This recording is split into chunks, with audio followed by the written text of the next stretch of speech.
Hello, seventh graders. Welcome to your first screencast video, or I like to call these my mini lectures. Each of these mini lectures is going to cover a certain section of our reading of our textbook and our materials that we'll be using this year. And the first section you're going to be looking at is Chapter 1, Section 1. Okay. Chapter 1 is titled Geography, History, and the Social Sciences. And Section 1 of Chapter 1, and we'll call this 1-1 from here on out. And then tomorrow or the next day, we'll look at 1-2, Chapter 1, Section 2. But for today, let's look at Chapter 1, Section 1, which is titled Thinking Geographically. Thinking Geographically. Now, I call these my mini lectures. They're based on these short readings, which are called Guide to the Essentials. And at the beginning of each of our readings that we'll get for each section, we're going to see a list of vocab terms that will be included in this particular section. Now, these are not the only vocab terms that you'll need to be familiar with for this section. There are 8 in this actual section, Chapter 1, Section 1, but there are 4 here, and the other 4 are going to be stored on your Quizlet deck for a total of 8 terms. So let's take a look at Chapter 1, Section 1.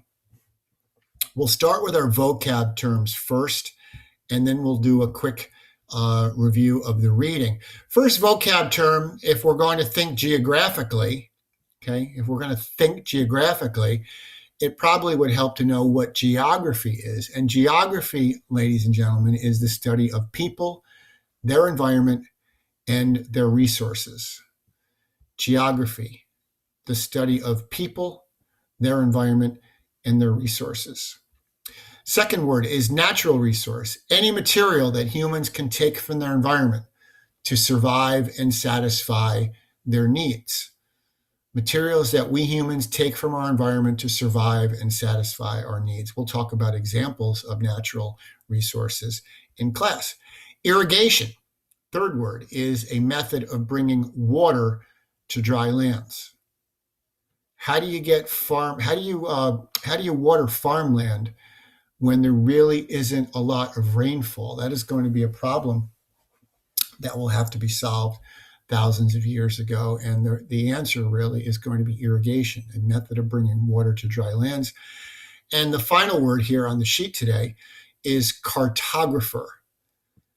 It looks like cartographer, but it's pronounced cartographer, and a cartographer is a map maker. Okay, those are 4 of the 8 vocab terms on this particular section. Again, the full vocab deck for Chapter 1, Section 1 is going to be located on your Quizlet site. And I will also link the Quizlet site to our Schoology page, which will have the entire deck out there for you guys to study, because each week you will have a vocab quiz on the vocab terms that we are covering that particular week in class. Let's look at our reading together, and I will pause occasionally, and you can pause too when you're watching this to take notes or to review important points that we make. To understand the history of the United States, one must also understand the nation's geography. Okay, that word again. To understand the history of the United States, one must also understand the nation's geography. United States history is directly affected by people and their relationship to their environment and their natural resources. Okay, so already we've seen 2 terms. Typically in the readings that we do and in our textbook, if you see a highlighted term, it's generally going to be an important vocab term. So we've seen geography and we've seen natural resources. For example, when desert dwellers irrigate their crops, they not only change the landscape, they also change history.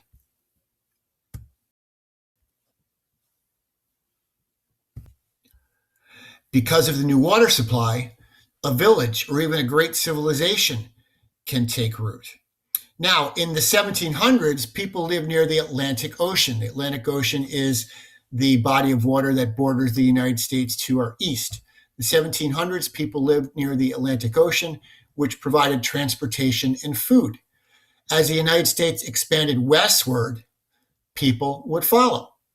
Today, many of the largest city populations in the nation are located in the southwestern portion of the United States. And we'll take a look at that portion of the United States on the map that appears at the front of the classroom. Also, maps and globes are one way of visualizing geography. Early maps were made by explorers and travelers. Today, sophisticated technology helps cartographers draw accurate maps. Now, on each of the readings that we do, ladies and gentlemen in class, there will also be typically a chart or a diagram at the bottom of the worksheet. And we're going to look at the particular chart right now. So this chart is titled The 5 Themes of Geography. 5 themes of geography. And each of the themes emanates or comes out of the center of the chart. Let's take a look at the themes. We'll go from the left to the right. One theme of geography is movement. One theme or major idea of geography or major idea behind geography is movement. Why and how do people travel from place to place? And how do people exchange goods and ideas? The second theme of geography is region. What physical features are similar in the area? What human features are similar in the area? We're going to talk a lot about the regions of the United States in this class this year. Another theme of geography is where is it?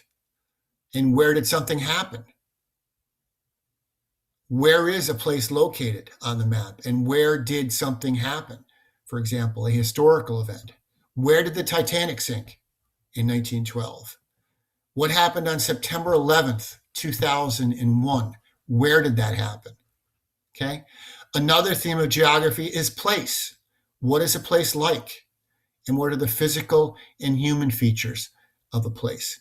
The final theme of geography, and we're going to talk about each of these in more depth in class, but the fifth theme of geography is interaction. How do people adapt to their environment? How do they change in their environment? And how do people make changes in the way that they live within their environment? How do people adapt to their environment, and how do people change their environment? Any of you know a landscaper? Okay, there's lots of landscapers that work in Rensselaer County. How do landscapers change our environment? Something to think about while we're looking at the interaction theme of geography. Now, at the bottom of each of our worksheets that we do, there's going to be a series of questions.